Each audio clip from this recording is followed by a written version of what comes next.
Video में हम बात करेंगे ईरान, इजराइल और अमेरिका के बीच छिड़े युद्ध की और बात होगी स्ट्रेट ऑफ हॉर्मुज़ को खोलने की, जो टेंशन ऑफ पॉइंट बना हुआ है। क्या ये बात सच है कि स्ट्रेट ऑफ हॉर्मुज़ को खोलने के लिए अब ईरान मान गया है? तो फिर अमेरिका से समझौते का ये 14 पॉइंट वाला डॉक्यूमेंट क्या आया है सामने, उसका जिक्र इस वीडियो में है। नमस्कार, आप देख रहे हैं न्यूज़ 18 का डिजिटल प्लेटफॉर्म। मैं हूं आपके साथ श्रुति श्रीवास्तव। ईरान की मेहर न्यूज़ एजेंसी ने अमेरिका ईरान समझौते के ड्राफ्ट का खुलासा किया है। रिपोर्ट के मुताबिक डील में 14 अहम पॉइंट्स हैं, जिनमें तुरंत युद्ध खत्म करने, हॉर्मुज़ स्ट्रेट खोलने, तेल प्रतिबंध हटाने, 24 अरब डॉलर का फंड रिलीज करने और ईरान के परमाणु हथियार नहीं बनाने की प्रतिबद्धता शामिल है। हालांकि दोनों देशों ने अभी इसकी आधिकारिक पुष्टि नहीं की है। विस्तार से समझिए। अमेरिका और ईरान के बीच प्रस्तावित शांति समझौते की शर्तों का खुलासा हुआ है। ईरान की अर्ध सरकारी मेहर न्यूज़ एजेंसी के मुताबिक समझौते के ड्राफ्ट में कुल 14 अहम पॉइंट्स शामिल हैं। सबसे पहले सभी मोर्चों पर युद्ध को तुरंत और स्थायी रूप से खत्म करने की बात कही गई है।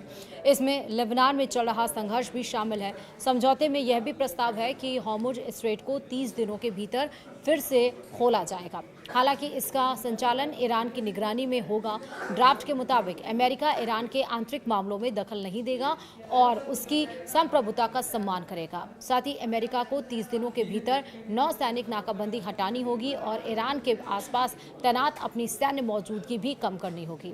मेहर न्यूज़ एजेंसी ने ईरानी वार्ता टीम के करीबी सूत्र के हवाले से ये जानकारी दी है। हालांकि इन शर्तों की अभी तक ईरान या अमेरिका ने आधिकारिक पुष्टि नहीं की है। रिपोर्ट के मुताबिक समझौते का ड्राफ्ट अभी फाइनल नहीं हुआ है और इसे ईरान के शीर्ष नेतृत्व की मंजूरी मिलना बाकी है। इसके अलावा ईरानी तेल पर लगे अमेरिकी प्रतिबंधों को भी हटाने या निलंबित करने की बात कही गई है।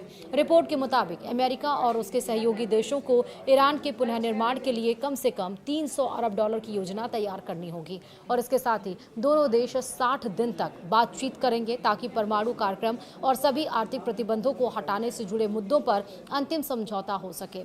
मौसदे में ईरान ने फिर से यह वादा किया है कि वह परमाणु हथियार नहीं बनाएगा। बदले में अमेरिका बातचीत के दरमियान क्षेत्र में अपनी सैन्य ताकत नहीं बढ़ाएगा और ईरान पर कोई नया प्रतिबंध भी नहीं लगाएगा। वहीं समझौते के तहत ईरान के 24 अरब डॉलर का फ्रीज फंड रिलीज करने का भी प्रस्ताव है। साथ ही समझौते के पालन की निगरानी के लिए एक विशेष तंत्र बनाया जाएगा।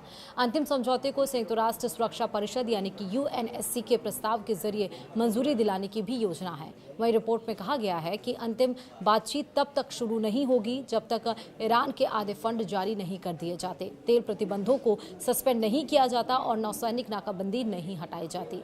एक अहम बात यह है कि इस मसौदे में ईरान के मिसाइल कार्यक्रम और क्षेत्रीय सशस्त्र संगठनों को उसके समर्थन के मुद्दों को बातचीत से पूरी तरह से बाहर रखा गया है। दूसरी ओर इजराइल ने पहले ही साफ कर दिया है कि वह लेबनान के दक्षिणी हिस्से में अपना सैन्य अभियान जारी रखेगा, जबकि अप्रैल में हुआ युद्ध विराम लगभग बेअसर हो चुका है।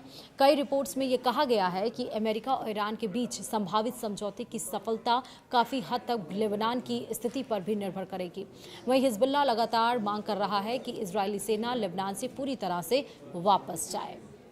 तो यही वो पॉइंट्स थे जो डिस्कशन दोनों देशों के बीच में हुए हैं, लेकिन स्ट्रेट ऑफ हॉर्मुज़ जल्द ही खुलेगा। इस पर अभी आधिकारिक मोहर लगना बाकी है। फिलहाल वीडियो में इतना ही। नमस्कार।